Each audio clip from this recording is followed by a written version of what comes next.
Bem com a Vida. Olha, existe cirurgia para o mal de Alzheimer? É possível isso?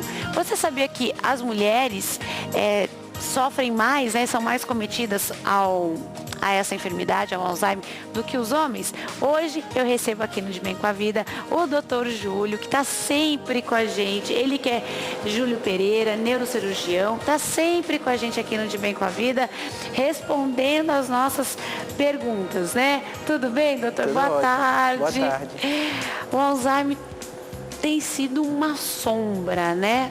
Porque a gente tem visto que antes era uma certa idade, agora tem tido alguns casos bem mais precoces, né? Ela tem até um outro nome, não tem? Ela, Alzheimer que é precoce? Tem o juvenil. Juvenil. Que ocorre em pessoas mais jovens, né? Que é o Alzheimer precoce. Agora, o mais importante, eu sempre brinco, que o paciente quer saber de tratamento, né? Então, quer saber se tem cirurgia, quer saber se tem medicação nova. E eu sempre falo, o mais importante quando a gente lida com qualquer doença é entender o que é que acontece e qual a frequência dela. Então, o que é a doença de Alzheimer? No nosso envelhecimento, de todas as pessoas, nosso cérebro acaba perdendo um pouquinho de volume. Então, ele dá uma certa atrofiada. Isso faz parte do envelhecimento normal. Tá. E algumas substâncias, a gente sabe que é uma proteína que o nome é beta-amiloide e proteína tal, ela se acumula. Algumas coisas a gente não sabe, porque algumas pessoas têm essa atrofia, tudo isso, e tem sintomas, e se dá o diagnóstico de Alzheimer, e outras pessoas não. Então, a doença de Alzheimer, o que é? Esse acúmulo dificulta a comunicação entre os neurônios. Então, se a gente entende isso, a gente começa a imaginar o que é que está acontecendo hoje. A população está envelhecendo. Para você ter ideia, no Brasil, a importância dessa doença. 1,2 milhões de brasileiros estão sofrendo doença de Alzheimer. Então, se a gente pensar, fechar o olho, vai lembrar da mãe de uma colega, de um parente, de alguém que tem doença de Alzheimer. Então, ela é muito frequente. No mundo, são mais de 36 milhões de pessoas com doença de Alzheimer. Ela não tem história genética? Ela tem uma influência genética. Essa forma que a gente falou, que ocorre de mais precoce, é bem marcante isso. A forma genética, né? Transmissão de pai para filho. As outras, que a grande maioria, a gente chama que é multifatorial. O que é multifatorial? Tem a questão ambiental, tem a questão também genética, se tem um parente também tem uma chance maior. Então, a gente chama isso que é multifatorial. E outra coisa importante dela ela tem um custo familiar muito grande, né? Por exemplo, para você ter uma ideia, nos Estados Unidos eles consideram que é uma doença de maior relevância e que mais se investiu em pesquisa. E, infelizmente, não se tem até hoje na doença de Alzheimer um tratamento que mude o curso da doença.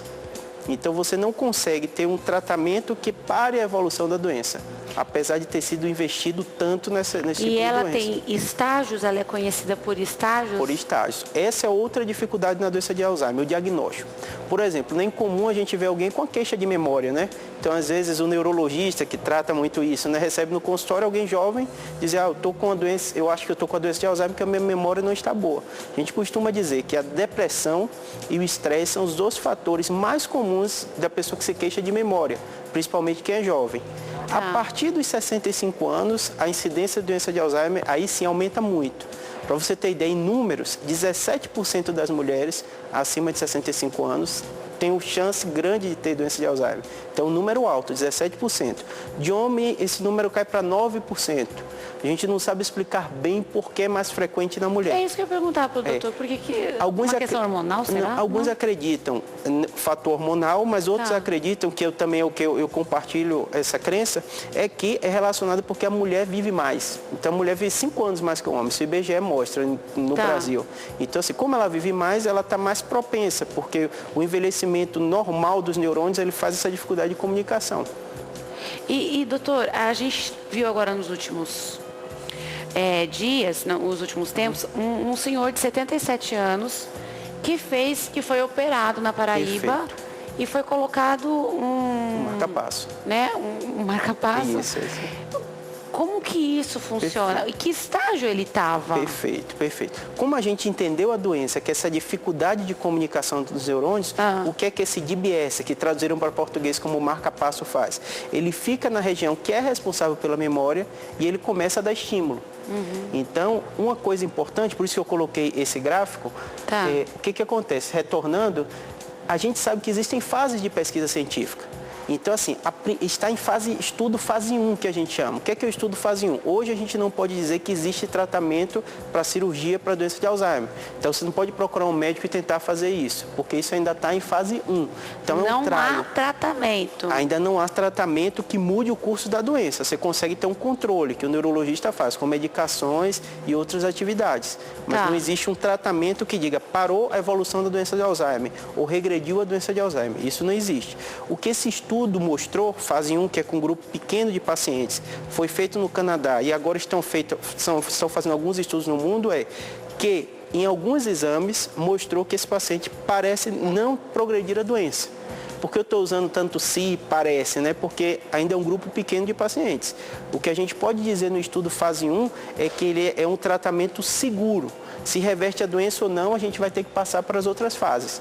Então, provavelmente, eu sei que a gente é ansioso de ter uma resposta rápida, né? A gente vai ter que ter alguns anos de estudo, tem um trial que é mundial que está acontecendo, o nome é Advances, que vai incluir mais pacientes e vão realmente dar uma resposta mais fidedigna. E esse senhor estava em que estágio? Eu não tenho informação precisa desse senhor da Paraíba. Tem alguns locais que foram feitos. No Rio de Janeiro tem relato que foi feito desse IBS e também na Paraíba. Para o trial, como eles triam pacientes em fase precoce, porque as doenças degenerativas, o neurônio da gente ele não se duplica, não cresce novamente. Então você tem que pegar numa fase muito precoce para evitar essa evolução da doença.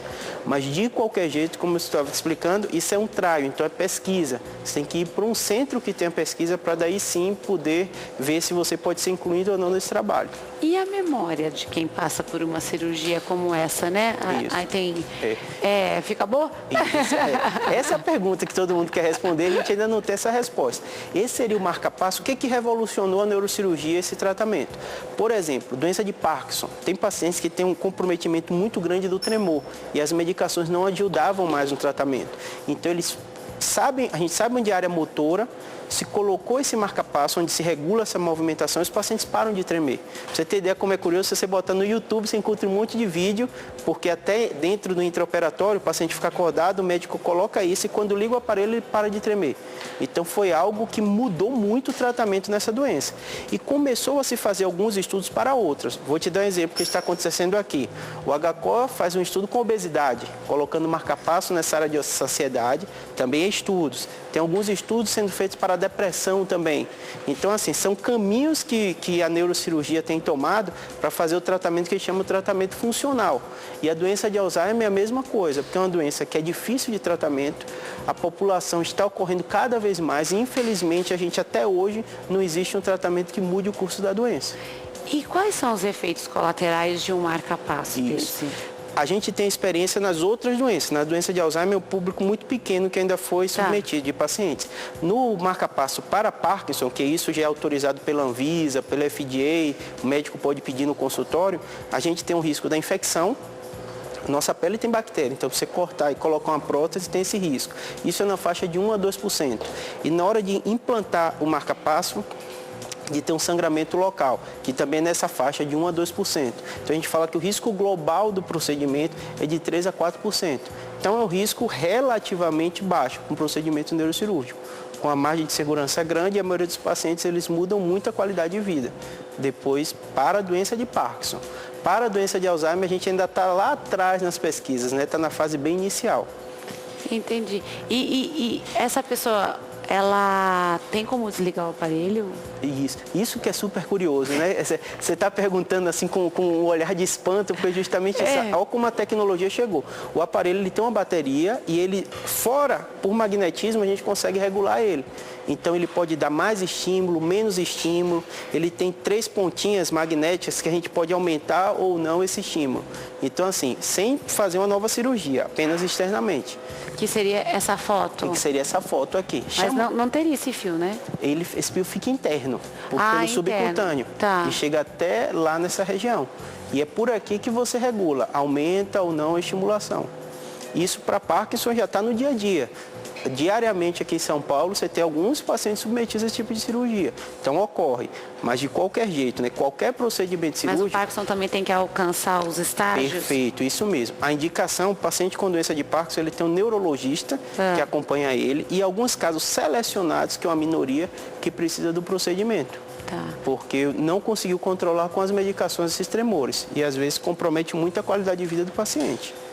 Alguns pacientes, por exemplo, que eu acompanhei, o paciente não consegue beber um copo d'água. Porque o tremor é tão intenso que cai, derruba a água, não consegue se alimentar. Não consegue, né? A gente sabe de muitas histórias. Então, no caso do Alzheimer, doutor, está se trabalhando ainda, estudando. Perfeito. Já deu uma evoluída, né? Evoluída. O que a gente tem de informação, né? 6 pacientes que foram submetidos no Canadá, uma parcela grande desses pacientes, no exame de imagem, mostrou que não houve evolução. Então, é uma resposta importante numa doença tão grave e que a gente tem poucos métodos que mudam esse curso da doença. Mas óbvio que é como a gente está informando, né? O seu público é tão grande, né? Então pode a pessoa ficar, não, então eu vou no meu médico amanhã para ver se minha mãe pode passar ou não por uma cirurgia. Isso não é aprovado ainda e não está provado cientificamente de que funciona. O que a gente sabe é que é uma luz no fim desse túnel, né? Então, sem dúvida, é uma área que vai evoluir muito. Então, olha, é realmente uma luz no fim do túnel. A gente, muitas vezes, quando fala de Alzheimer, já recebe até como a própria sentença final, né? Mas tem uma luz aí no fim do túnel mesmo. Então, eu vou deixar os contatos aqui, olha, wineuro.com, tá bom? Você pode enviar as suas perguntas para o doutor. E eu quero abrir também o Facebook do programa. Você que falou, puxa, a bispa não perguntou isso, né? Não falou sobre isso. Você pode enviar para o Facebook do programa, que é De Bem com a Vida Oficial. Nós encaminhamos para o doutor Júlio.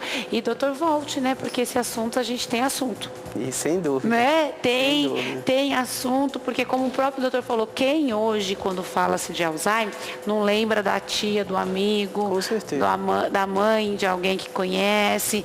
E olha, o telefone é 0 Prestadora 11 3141 9550, 0 Prestadora 11 3141 9553. Doutor, o convite está feito. Por favor, volte para a gente falar, né? Bom, a gente já entendeu como é que começa, né? E por que começa. Mas agora a gente vai ver também a solução. Obrigada, viu? Obrigado.